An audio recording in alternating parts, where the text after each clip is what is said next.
সবার প্রথমে খাল বিলে চাষ করা পদ্ম মূল সংগ্রহ করা হয়। এরপর এগুলোকে ফ্যাক্টরিতে এনে পরিষ্কার করা হয় যাতে কোনো মাটি বা ময়লা না থাকে।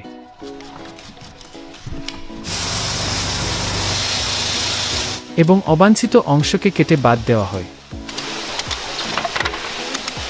তারপর এগুলোকে জল দিয়ে পরিষ্কার করে নেওয়া হয়। এরপর পরিষ্কার করা পদ্ম মূল পাতলা পাতলা করে কাটা হয় এবং কাটা টুকরোগুলো আরেকবার পরিষ্কার জলে ধুয়ে নেওয়া হয়। তারপর পদ্ম মূলের পাতলা টুকরোগুলো ভালোভাবে শুকানো হয়। এরপর শুকানো টুকরোগুলো গরম তেলে ভাজা হয় যতক্ষণ না এগুলি খাস্তা হয়ে যাচ্ছে।